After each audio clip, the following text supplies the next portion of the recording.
Hey guys, welcome to the Podtendo Ultimate Podcast Ranking. We're ranking all... This is it. We've now ranked, after today, we'll have ranked every episode of every game we've ever played on this podcast. It's exciting. I'm Mick. I'm joined by... Tyson. Cool. So, here we go. So this is it, guys. In 3 months, we basically reviewed the last 7-ish years of our lives of every game we've looked at. We've put them in some type of chronological ranking-ish type thing, and just an easier formats for you guys to digest, to kind of catch up, so you guys can come back. If you love a show, love a game, go check it out. You don't have to listen to our whole catalog. I would say with any podcast, don't go back and feel obligated to listen to every show, just the ones that pique your interest, right?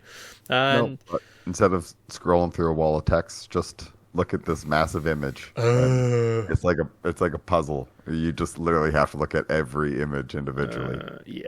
So here we go. In theory, we could I guess we could write these down and make it like a clean list somewhere. If we ever have like a website, here we go. Someone can go and type all these out in order. Great. That's a good idea. Sounds lovely. So what we're going to do today, though, is we're looking at shows 11 through, I think, like 22. And that catches us right up to date with where we're at on our podcast.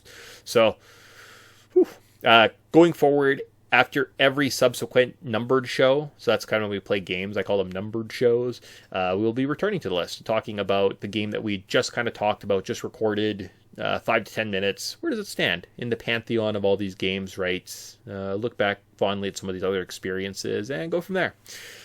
Starting off, let's go alphabetical order based on this list, unless you wanted to say something. Nope. Let's get into it. All right. It's Castlevania 64. Where does that bad boy belong? I mean, I didn't appreciate this game very much. All right. So worse than Shadows of the Empire. Okay. Where is it? What else is it worse than? Is it worse than the first Castlevania? Yes. I was thinking, is it worse than Gauntlet Legends? Oh, yeah. Is it worse than Metroid Fusion? Kind of. Is it worse than... Oh, boy. I almost think it's worse than X-Men. I think it's better than Simon's Quest?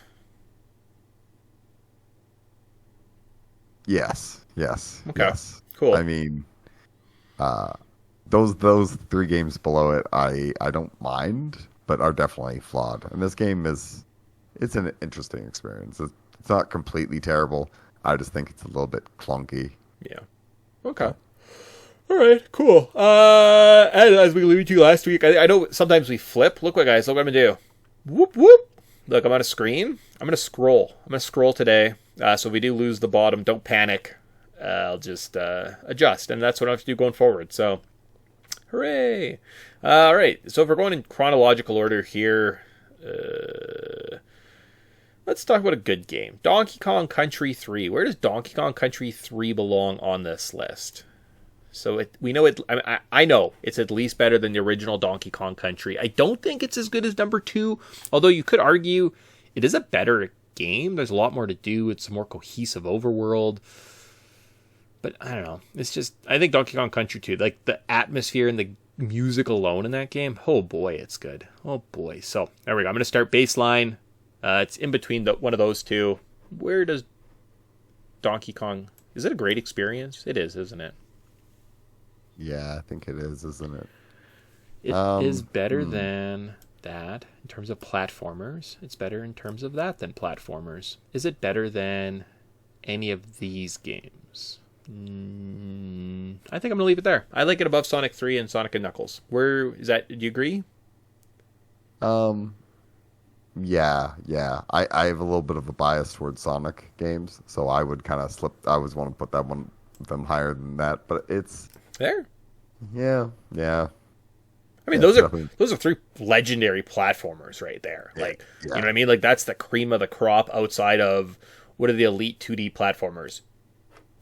Bump, right? So yeah, no, it's definitely the tier below, and I'm fine ranking them that way. Yeah. Excellent. Cool. All right, so let's go to order. No, let's leave those. Let's leave these last 3. So Golden Sun, Diamond, and Killer Instinct, because I believe those are the last 3 shows. So let's kind of work on this little chunk, and then we'll hit those in chronological order. But we'll start with Mario Golf. Where does Mario Golf belong on this list? I'm kind of looking next to like Dr. Mario. Okay. I think maybe it's a little bit because it's fun. I mean, I don't. Hmm. I honestly I like golf. Yeah. So obviously you don't like golf, you probably won't like this game. But I loved we loved the progression and rewards that Hmm. this game gave us.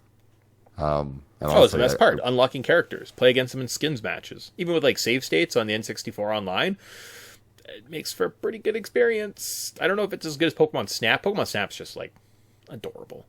So, but I put it good but flawed. Yeah. yep, Okay. yep. Okay. Mario Tennis, on the other hand, doesn't have any of the unlockables. It is just kind of that static gameplay. So is that just going to be kind of here in like the top tier of our kind of sports games? Yeah, no, that's a perfect spot for it. Awesome. Cool. Yeah. Like Yeah. if you played the new Mario Tennis, like Strikers or Aces or something, or I guess Strikers probably a soccer game or a football game, depending on what you call it. It belongs there. It's okay, but I don't know. There's a lot of more nuance to the controls. You have to get into it.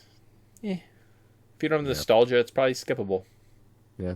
It's a tennis game. Yeah, yeah. So then in chronological order, I think if we were to do this, we'd have to actually work backwards of the list. And that gets us pretty darn close, buddy.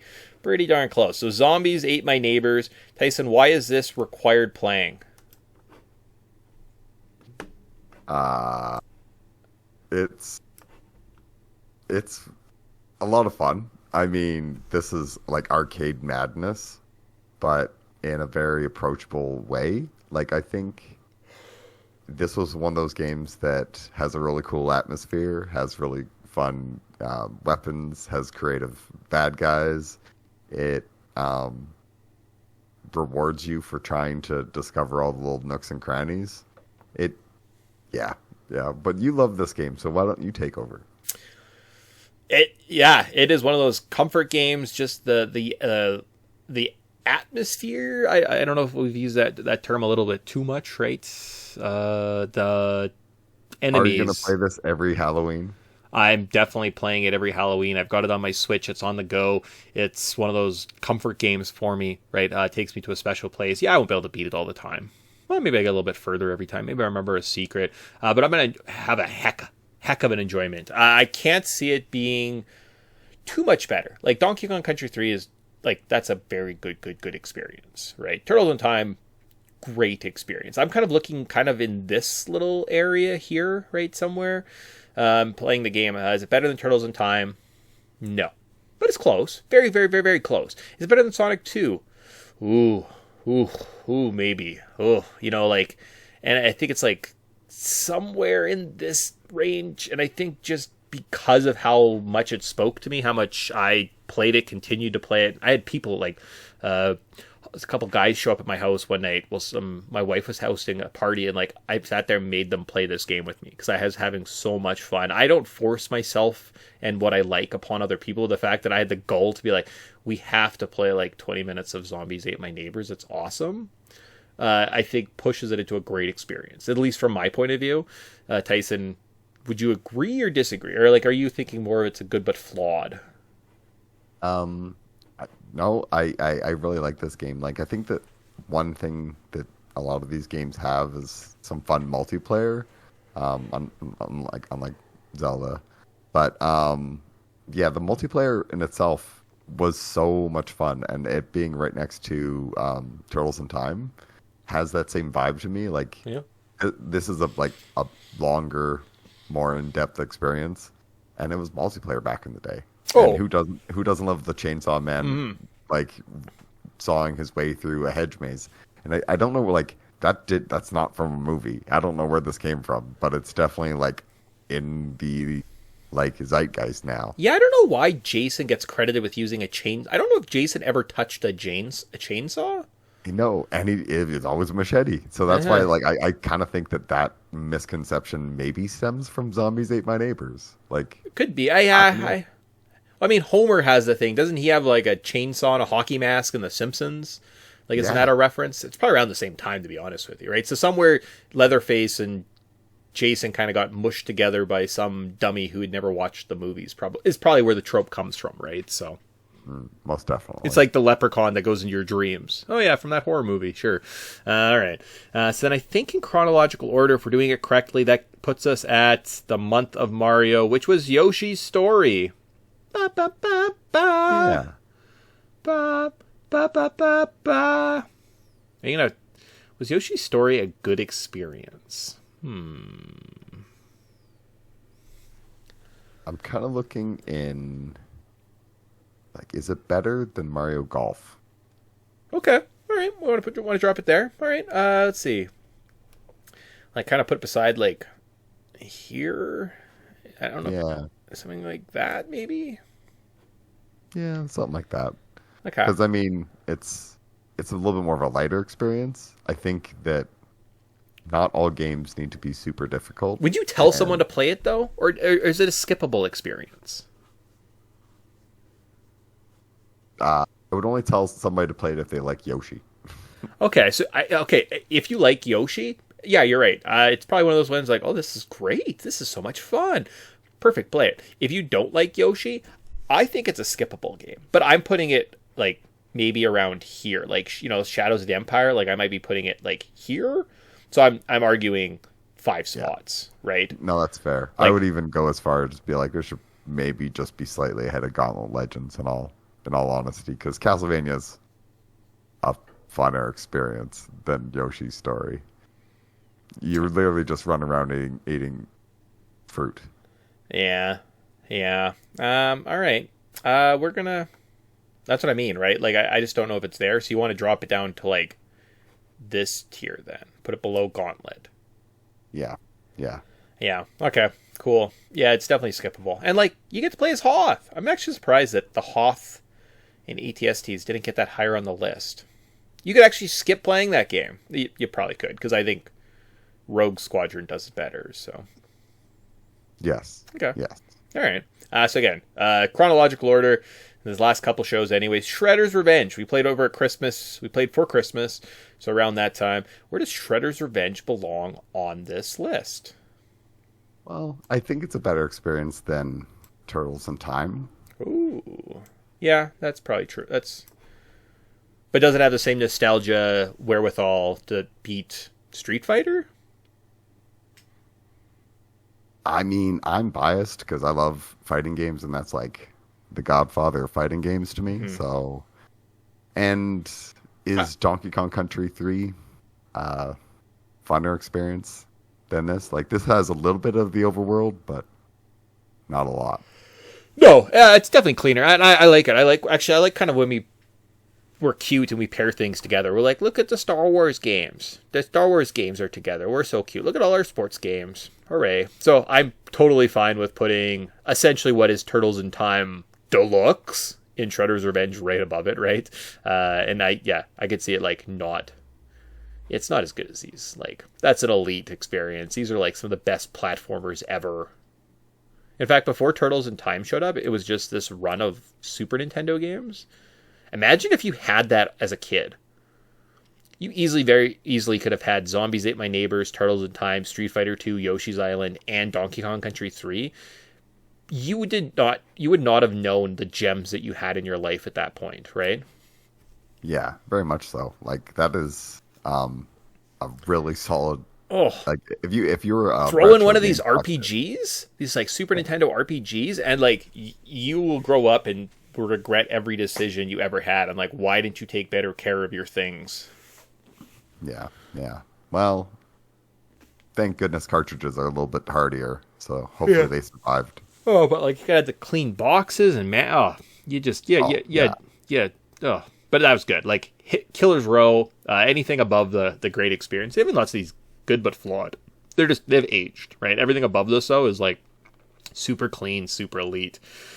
Talking of super clean and super elite, that we have to talk about Twine. Where does The World Is Not Enough rank on this list? It's definitely, I think, skippable. Oh yeah, okay, all right.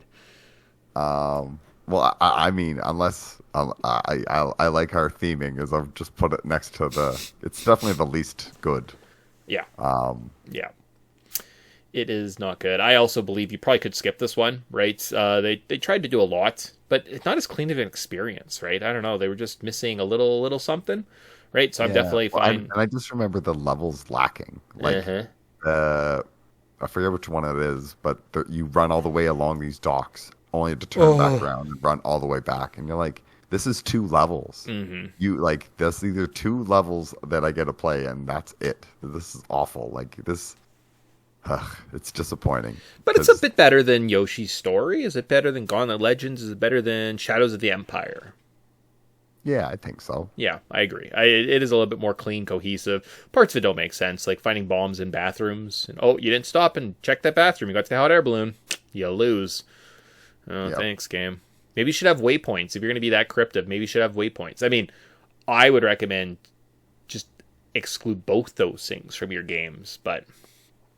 It's fine. It's fine. It's fine. All right, cool. So yeah, I'm fine with that being skippable. Sorry, James Bond. You did not age well. Not that game in particular. Yeah, not that one. Okay. So it looks like chronologically, the paradigm shifting Golden Sun 2. We started it and quit it an hour into the game. Where do you think that game belongs? Where's the other one? Here? Yeah. Because they're kind of essentially one game. Yeah. Like, they should have, and then basically not getting the actual characters from the first game until like 16 hours into the second game. Just makes for a bad story. Yep. Disjointed and, so. Cool. Yeah, no, I agree. I have nothing to say because that game was disappointing. It wrecked me. But it did lead me to kind of a gem. Diamond in the rough, as it were. In Pokemon Diamond? Yes. Right. Was it going there? We literally ranked them. I just listened to our podcast. By the way, that was a good podcast. Not the spoilers. We definitely recorded this the day after that came out. But I thought that was a good podcast. We had lots of good points. We had passionate, but we were like kind of a little disappointed in the experience. And I think we literally said Gold and Silver are a tier above. Red and blue kind of are similar to Ruby and Sapphire. Like they're pretty close experience. Maybe Ruby and Sapphire actually has the edge. Nostalgia, maybe, you could argue one's better than the other, but it's definitely worse than them. So it's worse than that. Does it fall any further on the list? Does Geodude make it worse? Kind of. No, right? I think it was. It's a lot of fun because not a lot of Pokemon games do I actually I set out I'm going to catch everyone from every section, but it's also by the time you're at the third gym, and your Pokemon are just ignoring you because the badges are all messed up. It definitely has its issues. So okay, so I dropped it. I'm just thinking, I'm like, I don't know if these games are better than it. Like I'd rather play Evo than I would Diamond again. But yeah, me too. Probably I'd play Diamond again rather than Dragon Warrior. Yes. Yeah. Those games are very grindy. This is grindy, but in a fun way. Yeah. Cool. Awesome. So Pokemon, because there's too many Geodudes. There's other Pokemon. Just don't. God damn it. All right. Yeah. All right. Cool. And then definitely we're not recording this show before this podcast even comes out, guys. So this is kind of like our pseudo experimental. All right, Tyson. So we just finished playing Killer Instinct. The public hasn't even heard our opinions on it. Where does Killer Instinct appear on our ultimate tiers list? Where does it belong? I think it goes in skippable. Okay. Next to Mortal Kombat. Below Mortal Kombat. Yep. Great. I was like, I'm going to start a tier. Do we want to talk it up or down? Yeah, that's exactly where it belongs. It does some cool things. Graphically, it can be a little jarring, right? I think that's with any games, right? But this game was based, lots of its style was based on its graphics, right? So when the graphics don't hold up, it definitely falls apart.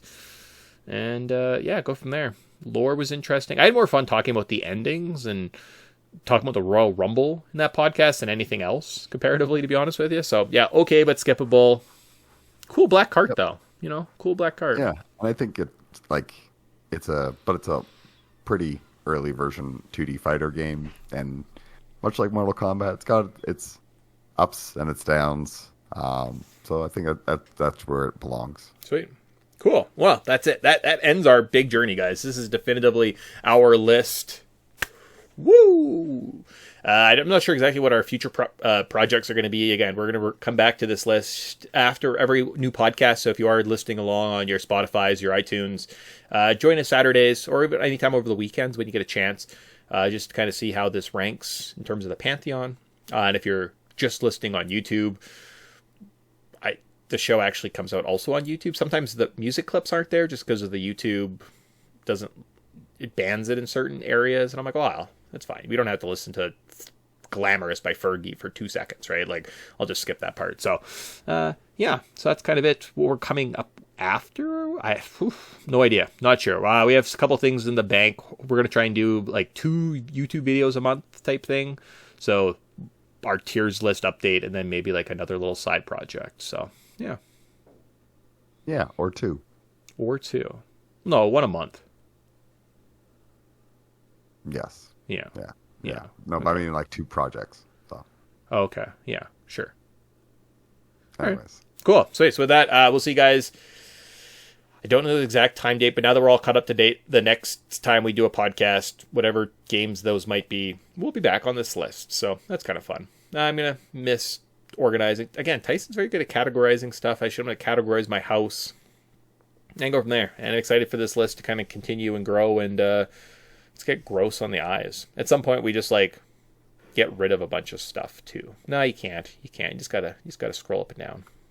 Whoop. Yeah, it is what it is. We just gotta live with it. I mean, we could maybe play around with it in the future and do something fun, but probably not. You've seen the crappy opening intro video.